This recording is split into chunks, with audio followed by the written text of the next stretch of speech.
এদিকে আবাস নিয়ে অশান্তি তুঙ্গে এই রাজ্যে। কোথাও আবাসের তালিকায় নাম না ওঠার জন্য কুপিয়ে খুন করা হচ্ছে, আবার কোথাও আবাসের তালিকায় একই পরিবারে 12 জনের নাম, এবং তাই নিয়ে প্রতিবাদ করতে গেলে জুটছে এলোপাথারি মারধর।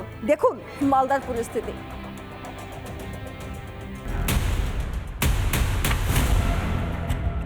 আবাসে দুর্নীতির অভিযোগে মালদায় ধুন্ধুমার। তালিকায় একই পরিবারের একাধিক সদস্যের নামের প্রতিবাদ করতেই দানেশ আলীকে এলোপাথারি কোপ, কাঠগড়ায় তৃণমূল। ওদের বংশগুলি ধরে চাকু মেরেছে। কেন মারলো কেন? মারলে তো ওদের নামে ঘর এসেছিল, ভূতের মেম্বার ছিল, বলছিল কি ঘরটা যারা সে তো গরিবদের গায়ে যারা গরিব আছে তাদের সবার নামে ঘর আসবে। তোমাদের নাম কি করে আসলো 12 জনের নাম? মানিকচকের দক্ষিণ চণ্ডীপুরের এই ঘটনায় উত্তেজনা ছড়িয়ে পড়ে। সংঘর্ষে জড়িয়ে পড়ে সিপিআইএম এবং তৃণমূল কংগ্রেস কর্মী সমর্থকরা বলে অভিযোগ। ইট পাটকেল নিয়ে চলে দুপক্ষের মারামারি, ধরিয়ে দেওয়া হয় একাধিক বাড়িতে আগুন, পোড়ানো হয় মোটর বাইক। এসেছিল তারা হচ্ছে তৃণমূল, সকলেই তৃণমূল, আর ইনি করেন সিপিআইএম। তাই সকালবেলা সিপিআইএম ভার্সেস তৃণমূলের সংঘর্ষ, এর উপরে আক্রমণ, ব্যাপক হারে আক্রমণ করেছে তারা।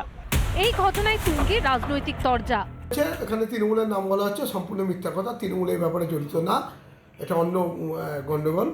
আর আবাসনের ক্ষেত্রে যদি কেউ বলে থাকে, আমাদের সরকার কোনো নেতৃত্ব কেউ যদি তার বাড়ি ঘর থাকে সে আবাসন পাবে না, সবার জন্য সমান কথা। পরিবারের 12 জনকে এরা ঘর দিয়েছে, আর তার প্রতিবাদ করতে গেছে কেউ, তাকে মারধর করে হসপিটালে ভর্তি করে দিয়েছে। পুলিশ নীরব ভূমিকা পালন করছে। সারা পশ্চিমবঙ্গ জুড়ে একটা অদ্ভুত অবিচার চলছে, অন্যায় চলছে। এর প্রতিবাদে মানুষ কিন্তু আস্তে আস্তে রুখে দাঁড়াচ্ছে এবং এটা ধীরে ধীরে বড় একটা আকার নেবে।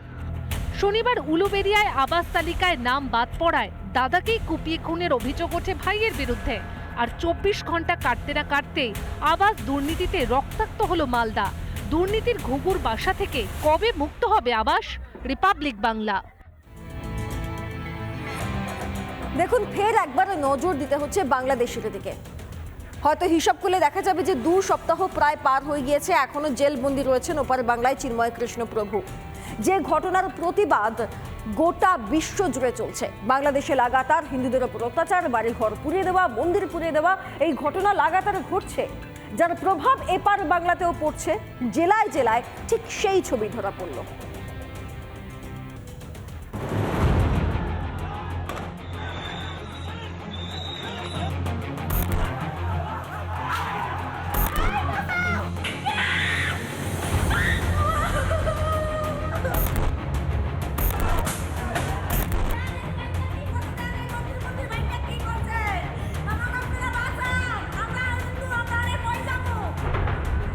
বাংলাদেশ জুড়ে হিন্দু নিধন, ক্রমাগত হিন্দুদের ওপর অত্যাচার, হামলা চালাচ্ছে ইউনুসপন্থীরা, যার প্রতিবাদ আছড়ে পড়েছে এপার বাংলায়।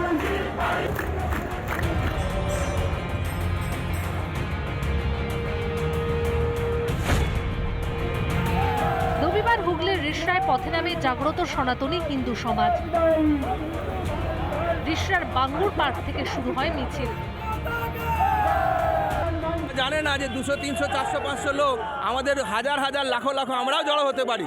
আমাদের বাধ্য করছে জড়ো করতে, এর কিন্তু পরিণাম ওদের ভুগতে হবে। পাশাপাশি উত্তর 24 পরগনার গাইঘাটাতেও ধরা পড়ল একই ছবি। চাঁদপাড়া শেকাটি নেতাজি শিশু উদ্যান থেকে প্রতিবাদ মিছিল শুরু হয়, যা চাঁদপাড়া বাজার বিডিও অফিস ঘুরে শেকাটি মঠে গিয়ে শেষ হয়।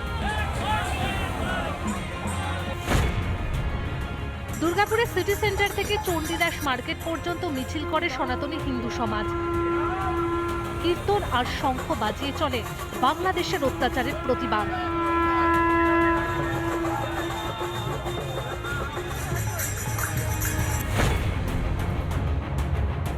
বীরভূমে কাত্যায়নী পুজোয় বাংলাদেশ নিয়ে প্রার্থনা দুবরাজপুরে শ্রী শ্রী রামকৃষ্ণ আশ্রমের সন্ন্যাসীদের। আমাদের প্রতিবেশী রাষ্ট্র বাংলাদেশে একটা অস্থিরতা চলছে, আমাদের মায়ের কাছে প্রার্থনা, মা সেখানে শান্তি বিরাজ করুক, সম্প্রীতির সৌহার্দ্যের বাতাবরণ তৈরি হোক, সবাই যেন আনন্দের শান্তিতে বসবাস করতে পারে। দমদমেও চলে প্রতিবাদ। বাঙালি হিন্দু সুরক্ষা সমিতির তরফ থেকে এদিন মিছিল করা হয়। দমদম স্টেশন থেকে লেকটাউন কালিন্দী পর্যন্ত চলে প্রতিবাদ কর্মসূচি। রিপাবলিক বাংলা। মমতা বন্দ্যোপাধ্যায়ের জমানায় এই রাজ্যে লাগাতার অনুপ্রবেশ চলছে। যদি প্রশাসন সজাগ না হয় তাহলে বাংলাদেশের মতোই পরিস্থিতি হবে এই বাংলার, আশঙ্কা প্রকাশ করছেন অর্জুন সিং। এমনকি আত্মরক্ষার জন্য এবার বাড়িতে অস্ত্র রাখার পরামর্শ ব্যারাকপুরের প্রাক্তন বিজেপি সাংসদ অর্জুন সিং এর। সতর্ক হওয়া দরকার। প্রধানমন্ত্রী মোদিজি, অমিত শাহজিকে আমরা সকালবেলাই টুইট করে আমি বলেছি কি এটাকে হালকাভাবে নেওয়া দরকার নেই। বাইরের শত্রু থেকে ভিতরের শত্রুর সংখ্যা বেড়ে গেছে। পুরো কলকাতা থেকে গ্রাম অঞ্চলে সব জায়গায় জিহাদিদের সংখ্যা বেড়ে গেছে। বর্ডার এলাকায় ডেমোগ্রাফি চেঞ্জ হয়ে গেছে। কবে কি হবে এটাকে হালকাভাবে নিলে হবে না, নিজেকে তৈরি হতে হবে। সনাতনী হিন্দু সমাজকেও নিজের রক্ষার জন্যে বাড়িতে অস্ত্র রাখতে হবে, তলোয়ার রাখতে হবে, রামদাও রাখতে হবে, নাহলে পশ্চিমবাংলার হিন্দুদের হাল বাংলাদেশের হিন্দুর মতন হয়ে যাবে। এদিকে ফের সংবাদ শিরোনামে সন্দেশখালী। এক যুবতীকে ধর্ষণ করে খুনের ঘটনার অভিযোগে উত্তপ্ত হয়ে রয়েছে সন্দেশখালীর নেজাট। পুলিশের বিরুদ্ধেও একাধিক ক্ষোভ রয়েছে নিহতের পরিবারের। ইতিমধ্যেই জাতীয় মহিলা কমিশনের সদস্য অর্চনা মজুমদার দেখা করেছেন নিহতের পরিবারের সঙ্গে এবং পুলিশের কাছে রিপোর্টও তলব করেছেন তিনি। আজকে এই অবস্থায় দেখবো ভাবিনি যে ওর মৃতদেহ এরকম দেখতে হবে।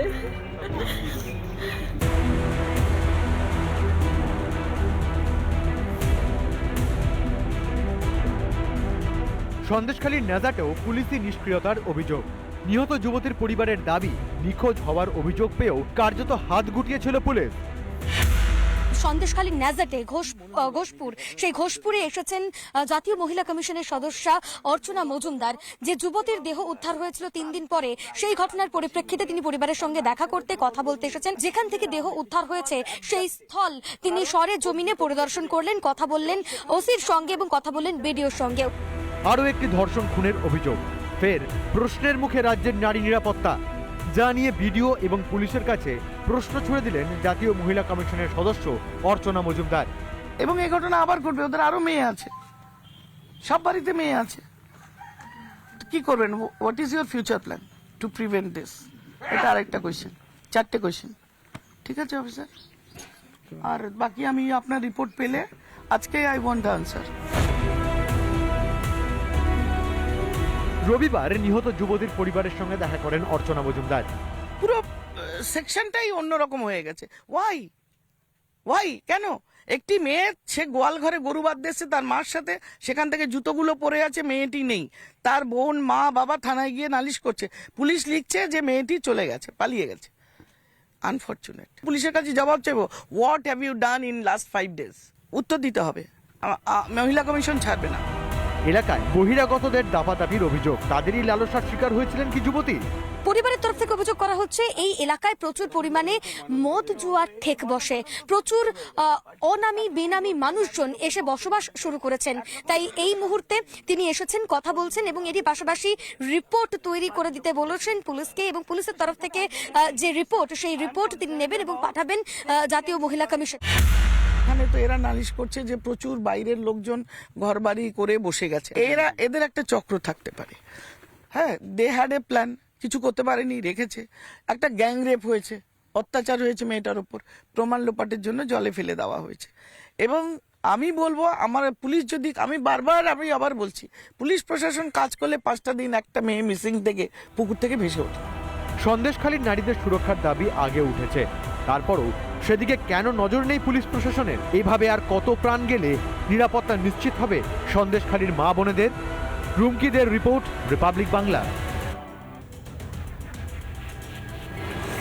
এবার এই সন্দেশখালীতেই ফরেনসিক টিম, তারা এলাকায় গিয়েছেন এবং গোটা এলাকায় ঘটনাস্থল খতিয়ে দেখছেন। যে যুবতীর হাত বাঁধা অবস্থায়, ইট ঝোলানো অবস্থায় দেহ উদ্ধার হয়েছে, সেই যুবতীর আদৌ সঠিক তদন্ত হচ্ছে কি? পুলিশ কি আদৌ সক্রিয়ভাবে পদক্ষেপ নিচ্ছে অন্তত নিহতের পরিবার এটা মানতে রাজি নয়। যদি এদিকে এই মুহূর্তে আমরা আপনাদেরকে যে ছবি দেখাচ্ছি, ফরেনসিক টিম সেই জলাধারের কাছে গিয়েছে যেখান থেকে ওই যুবতীর দেহ উদ্ধার হয়েছে। দেখুন সেই ছবি, ফরেনসিক টিমের সদস্য একজনকে আমরা দেখতে পাচ্ছি। গোটা এলাকাকে ওই যে পুকুর থেকে ওই দেহটি উদ্ধার হয়েছে যুবতীর, সেই এলাকাকে ঘিরে ফেলা হয়েছে আপনারা দেখতে পাচ্ছেন। এবং সেখানেই এই মুহূর্তে আমরা বেশ কয়েকজন ফরেনসিকের আধিকারিককে দেখতে পাচ্ছি যারা ওই এলাকাকে খতিয়ে দেখছেন ঠিক কি হয়েছে। যদিও অভিযোগ তাকে ধর্ষণ করে খুন করা হয়েছে এবং তারপর জলে ফেলে দেওয়া হয়, হাতে ইট বেঁধে হাত বেঁধে জলে ফেলে দেওয়া হয়, এমনটাই অভিযোগ।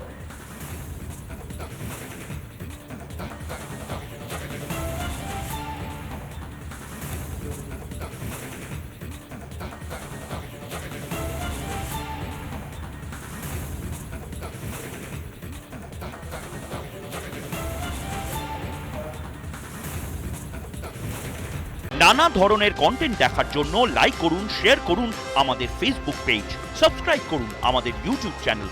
পাশাপাশি অন্যান্য ব্রেকিং নিউজের জন্য অবশ্যই চোখ রাখুন রিপাবলিক বাংলায়।